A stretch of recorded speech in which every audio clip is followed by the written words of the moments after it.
こんにちは。自然を加工チャンネルのくにこです。今回は、DIY スケッチブックの第5弾ということで、この、前回作ったスケッチブックがあと残り4ページぐらいになってきたので、次の、スケッチブックを作っていこうって思うんですけど、今まではですね、1冊ずつ作ってきていたんですけど、だいたいこれでもういいかなっていうのが定まってきたので、3冊いっぺんに作ってみたいと、量産するってことですね。ちょっとやってみたいと思います。前回と同じ用紙なんですけど、オリオンシリウス水彩紙 A4 サイズですね。これ50枚入りです。これは今まで、和紙をですね、一番外側の見返しのところにつけていたんですけど、今回はちょっと厚めの A4 のカラー画用紙を使いたいと思います。そしてこれは背表紙と外側の表紙のところですね。これを英語にカットするので、これ1枚で1冊できるので、これを使って、表紙を作るっていうのと、今回取り入れたいなって思ったのが、前回は普通の和紙を表紙にして、で、和紙だとね、ボロボロになってくるので、図書館の本なんかにかけてある、カバーフィルムっていうのを使ってみたんですけど、今回は、このキッチンとか、を DIY するときに使う壁紙シールを使ってみたらどうかなと思って、買ってみました。リメイクシートみたいなやつですね。これだとね、濡れてもね、大丈夫なんじゃないかなっていうのと、二重にしなくていいじゃないですか。2回これ貼ってるんですけど、これだったら1回でいいかなって思ったので、これで試してみたいなって思っています。あとできたら、この尖ってるところが嫌なので、角を丸くする処理ができればなって思ってるんですけど、今自分で想像してるやり方でうまくいくかどうかちょっとわからないので、1冊目はそれで試してみようかなって思います。それでは用紙を半分に折っていきます。今回も用紙は12枚使用しました。23見開き46ページのスケッチブックになります。枚数が多いので指が痛くなりますよね。なんかね、ヘラのようなものがね、欲しいなと思いました。次に穴を開けていきます。目打ちで穴を開けました。画用紙に印をつけた、定規みたいなものを前回と同様使っています。4枚重ねて穴を開けていきました。間違えて色画用紙まで穴を開けてしまったんですけど、これはね、開ける必要がなかったです。次に糸で縫っていきます。1枚目は並縫いの要領で縫っていきます。最後までいったら戻ってきます。戻ってきたら内側で玉留めして外に出します。2段目は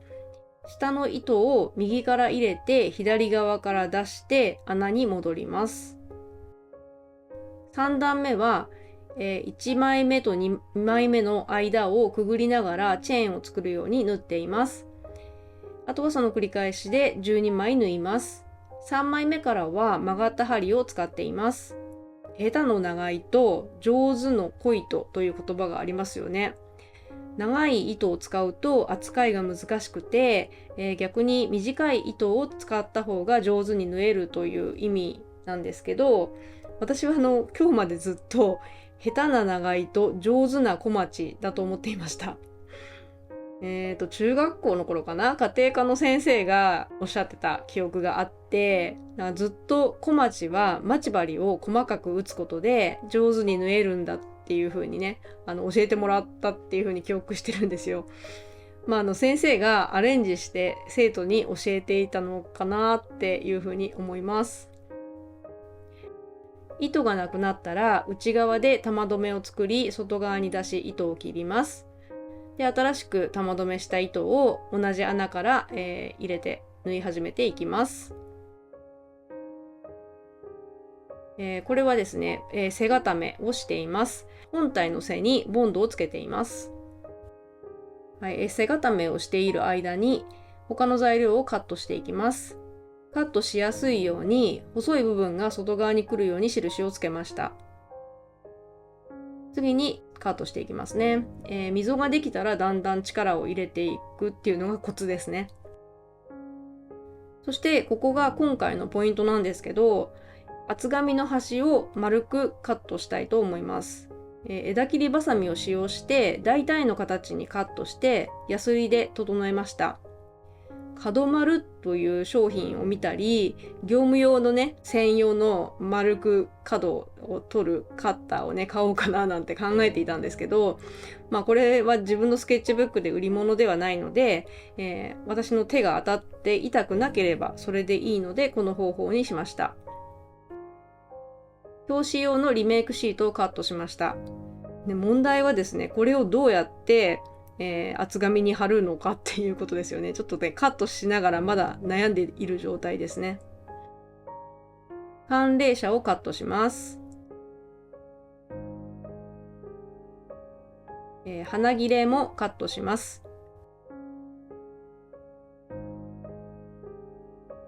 ゴムバンドもカットしました。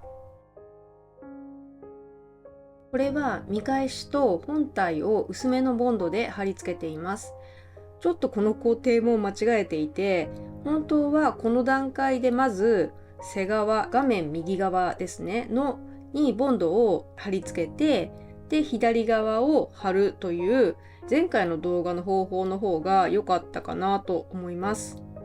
次にリメイクシートを厚紙に貼ります。これまではボンドで厚紙に和紙を貼っていたんですが、今回はすでに糊がついているのでどうやって貼るか悩んだんですけど、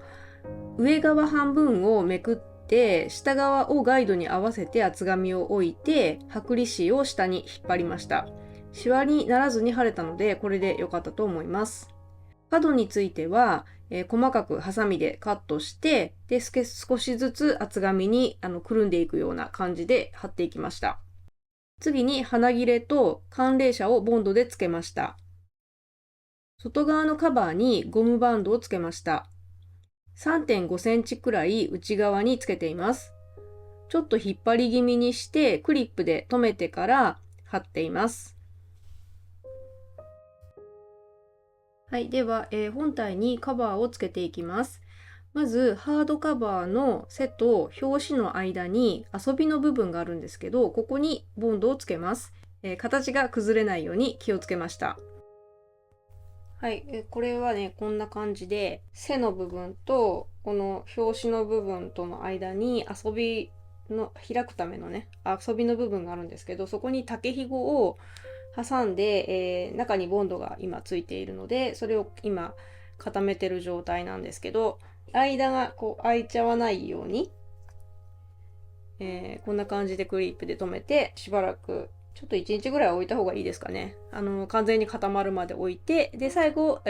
見開きのところに薄めのボンドを塗って完成っていう感じなんですけど、今日はこの状態で置いておきたいと思います。最後の工程です。本体の見返し部分をハードカバーにボンドで貼ります。今回色画用紙を使ったんですけど、和紙の方がシワにならずに貼りやすかったなと思いました。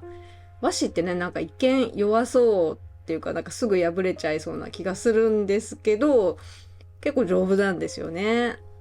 はい、というわけで完成しました。3冊。今回は3冊の、手作りのスケッチブックを作成しました。パッと見た目はね、モレスキン風じゃないですか。ちょっと違うかな。ダイソーに、モレスキン風のノートをね、ダイスキンっていう風に言うらしいんですけど、これは私の、ということで、クニスキンということで、そうですね、ちょっとね、色画用紙を見返しの部分に使ったので、シワになってるちょっと糊の貼り方が悪かっただけなのか、ちょっとよくわかんないんですけど、割といい感じにできたと思いますね。今回取り入れたのが、キッチンとかを DIY するリメイクシートっていうのを使ったので、もともとこう糊が貼ってあって、1枚ですっきりカバーを貼れたので、ね、良かったと思います。あとですね、この、ここ、角がね、当たるので痛いからカットして丸くしたってことですね。で、あと動画の中ではね、角丸を買わないって言ってたんですけど、結局買ったんですよね。角丸を買って、紙のね、角もね、丸くしてみました。いい感じになってるんじゃないかなと思います。自分でもね。自画自賛なんですけど。まあこれはね、ちょっと1枚ずつ切らなきゃいけないので、まあ大変といえば大変なんですけど、綺麗に切れると思います。あんまり力も入れずにね。これも概要欄にどんなの買ったのかを貼っておきますので、気になる方は見てください。そうですね、理想のスケッチブックの探求を5回してきたんですけど、大体自分の好きなスケッチブックっていうのが出来上がったと思います。で、まず英語サイズっていうの、サイズが私は好きなんですね。で、まあそれで揃えたいっていうことと、色が黒でシンプルだっていうことと、そうです、外で使うことが多いので、できれば汚れにくいっていう素材がいいんですね、この外側は。それと、水彩を塗ってもよれない用紙、水彩紙で作りたいっていうことですね。普通のノートとか、あとはもう完全な分厚い水彩紙だと今度は字を書くときに書きづらいっていうことがあるので、なのでまあ自分の一番使いやすい厚みの紙を使っています。それから、色がですね、黄色すぎるのがとても苦手なので、そんなに真っ白だと今度は眩しいので、自分の好きな感じの色っていうことですね。あとは、厚みがそれほどなくて軽いっていうことですね。まあでもペラペラっていうのも嫌なので、そこそこ枚数はあってという感じですね。そして軽いってことですよね。そうですね。これ、キャンソンの一番いいというか一番気に入っていたスケッチブックなんですけど、まあこれはね、すごい分厚くてすごく重いんですよね。で、持ち運びがすごく、重いから気になっていたので、自分のスケッチブックを作り始めたんですけど、一冊目はね、もう、ないですね。書くこともなく試作品っていうことで、バラバラにして試し書きとかにも使っちゃって、実際にネイチャージャーナルをつけることはありませんでした。で、これが、2冊目ですね。和紙で最初やったんですけど、表紙も和紙でやったのでね、こう持って使っているうちにこういうとこ手がこう当たったりとかしてめくれてきちゃったので、次に、作ったのが、布張りのスケッチブックなんですよね。それもね、あんまりうまくいかなかったんですよ。まあ、布をきちんと貼れてなかったっていうのと、やっぱり布だと、汚れてしまうっていうのもあるし、それはですね、ちょっと解体して、やっぱり、まあ、画用紙は使えたので、バインダーの方のスケッチブックにしたりとかして、また別利用しています。しました。で、ネイチャージャーナルにはしませんでした。で、これが4冊目なんですけど、これは、今、まだちょっと最後の方まだ使ってるんですけど、図書館の、カバーフィルムっていうのをかけてみたってやつですね。で、これ、中はこの和紙で、巻いてあります。まあ、見返しもね、和紙なんですけど、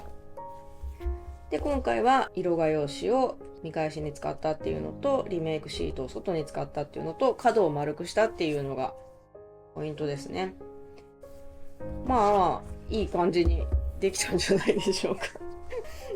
これを使って、ネイチャージャーナルをね、これからも続けていきたいと思います。はい。まあ、あと、これで改良するってなったら、ここに、ペンホルダーをつけるとか、まあ、あとは、しおりですね。しおりもね、私はあんまり必要ないかなって思うんですけど、まあ、そのぐらいの改善点があるくらいなのかなって思っています。